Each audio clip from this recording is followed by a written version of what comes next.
Assalamualaikum warahmatullahi taala wabarakatuh. Baiklah, hari ini saya juga ingin berbagi cerita kembali, melanjutkan tentang kemarin yang sudah saya ceritakan, yaitu mengenal jati diri.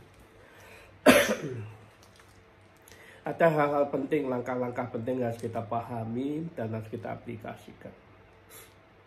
Dalam mengenal jati diri, kunci utama adalah dari 5 komponen tadi adalah di kalimat. Jadi kalimat harus kita pegang betul. Betapa pentingnya kita menjaga kalimat kita. Karena kalimat ini akan mempengaruhi semua 5 komponen yang ada di dalam diri. Maksudnya seperti apa? Kalau kalimatnya itu yang keluar baik, kita mendengarkan kalimat-kalimat yang baik, tentu alam pikir kita akan lebih enak, lebih nyaman. Jiwa kita, nafsu kita akan lebih bisa terkendali. Komponen yang kedua itu jiwa. Komponen yang ketiga adalah hati. Hati kita akan merasa damai dan tenang. Komponen keempat ruh, tentu ruh itu akan tenang di dalam diri kita.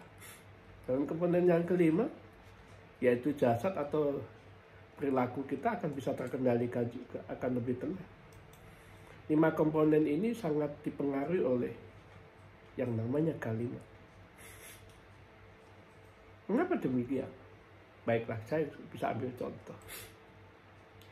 Misalnya jasad kita, telinga kita ini mendengarkan hal-hal yang tidak baik, hal-hal yang menyakitkan perasaan kita, hal-hal yang menyedihkan hati kita, hal-hal yang membuat kita marah misalnya.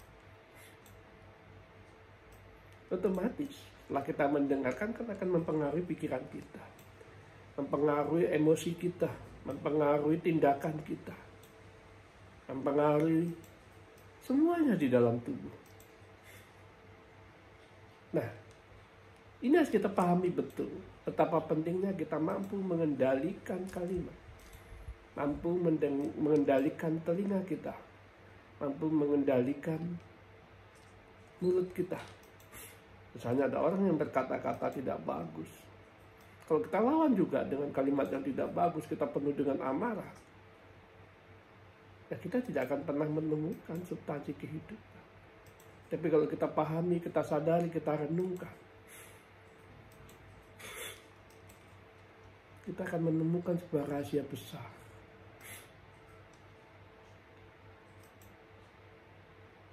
Bahwa kalimat betul-betul bisa mempengaruhi semua kehidupan di alam semesta.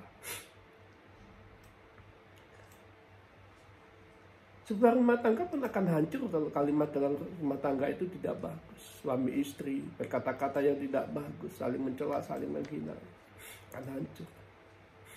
Begitu pula dengan anak, begitu pula dengan saudara, orang tua. Kalau kalimatnya saja sudah tidak bagus, tentu hatinya tidak akan damai. Bagaimana mungkin ini bisa mencari jati diri? Bagaimana mungkin kita bisa mencari kedamaian jiwa? Oleh sebab itu ada kunci yang paling utama dalam mempersiapkan mencari jati diri. Pahami tentang kalimat. Karena setiap kalimat itu ada mengandung beberapa energi. Lain waktu akan saya ceritakan tentang kekuatan kalimat, energi kalimat. Dari sini saya akan memberikan gambaran agar kita paham betul betapa pentingnya kita mengendalikan kalimat. Satu negara pun bisa hancur oleh kalimat. Kalau rakyatnya berkalimat yang tidak bagus, saling mencela, saling menghina, saling membuat berita-berita bohong, apa yang terjadi? Kehancuran.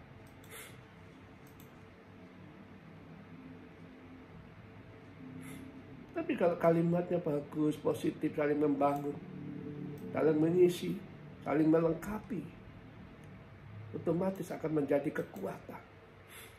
Misalnya itu dalam satu rumah tangga atau dalam satu keluarga, dalam satu negara. Tapi penting sekali. Kita memahami Al-Quran juga dari kalimat kok. Kalau Quran itu kalau nggak ada tulisannya kan kita nggak mengerti kalimatnya. Kita sekolah juga menggunakan kalimat. Ilmu juga yang dituangkan akhirnya menggunakan kalimat. Semua Semuanya serba kalimat. Amin. Sudah sadarkah kita selama ini menggali tentang sebuah kalimat?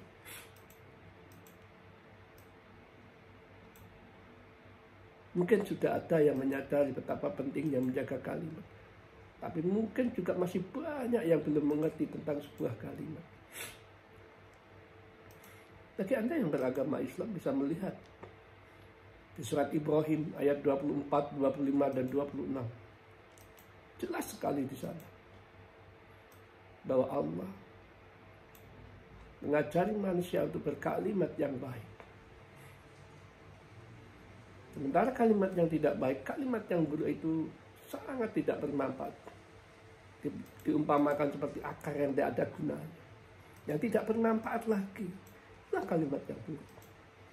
Sementara kalimat yang baik membawa dampak-dampak kebaikan dalam kehidupan, dampak kedamaian, ketenangan.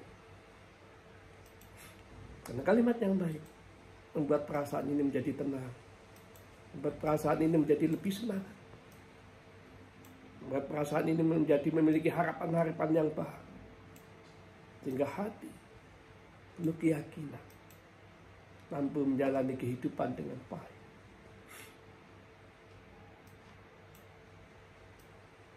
Ini harus kita pahami, teman-teman. Anda bisa mencari referensi rahasia tentang kalimat. Silakan Anda mencari buku-buku yang pentingnya menjaga kalimat, ayat-ayat atau hadis-hadis, monggo. Saya berikan saran di sana. Betapa dahsyatnya sebuah kalimat itu.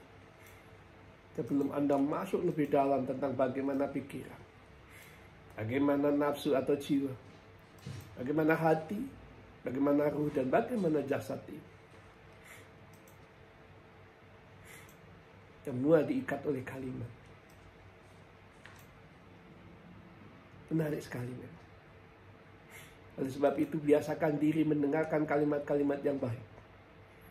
Biasakan telinga ini untuk mendengarkan kalimat-kalimat yang baik. Biasakan telinga ini untuk mendengarkan kalimat-kalimat yang membawa kita damai dan tenang. Misalnya kalimat-kalimat motivasi, kalimat-kalimat pencerahan, kalimat-kalimat ayat-ayat Tuhan. Apabila kita bisa merasakan kedamaian dengan kalimat-kalimat yang baik, itu awal Anda berangkat untuk mencari substansi kehidupan. Dan insya Allah, apa yang Anda cari pasti ketemu. Karena niat Anda sudah bagus. Karena Anda sudah tahu bagaimana memulai berjalan mengenal jati diri. Berawal dari kalimat dan telinga. Tapi kalau kita belajar tentang hakikat atau tentang jati diri atau mengenal diri, tetapi mulut kita selalu berkata-kata yang tidak baik, telinga kita selalu mendengarkan hal-hal yang tidak baik, yang tidak akan ada manfaatnya, teman-teman. Sia-sia pelajaran kita. Mau 50 tahun pun tidak akan pernah mengenal jati diri. Banyak orang yang mencari jati diri gagal, gila, stres, malah tambah pusing, gak jelas luntrungannya kalau orang Jawa. Karena tahapan-tahapannya tidak tertata.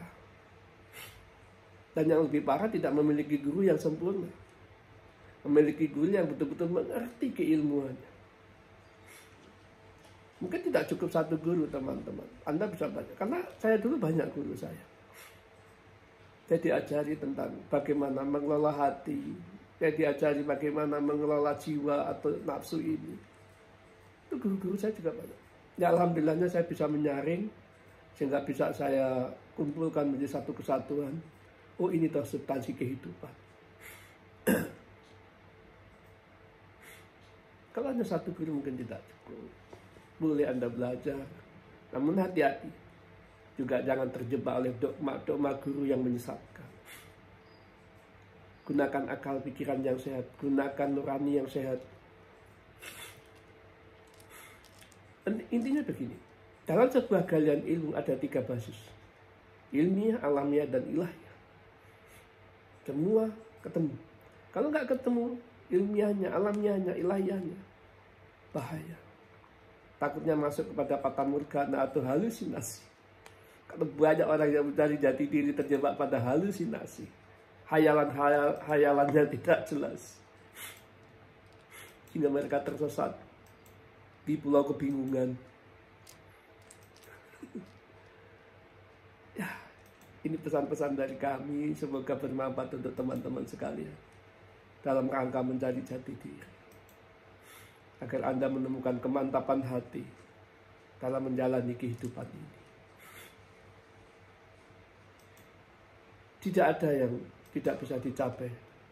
Yakinlah, berdoalah kepada Allah untuk mencari sumber ilmu yang benar. Rabbi zidni ilma. Allah akan jabai. Allah akan bimbing Anda untuk ketemu para guru yang sesuai dengan kebutuhan Anda dan diridai oleh Allah. Jangan coba-coba merangkai sendiri tanpa pembimbing, supaya Anda tidak tersesat. Karena mengenal jati diri butuh pembimbing yang punya pengalaman. Bukan hanya sekedar teori, tapi punya pengalaman dan mampu mengaplikasikan. Berdoalah teman-temanku sekalian.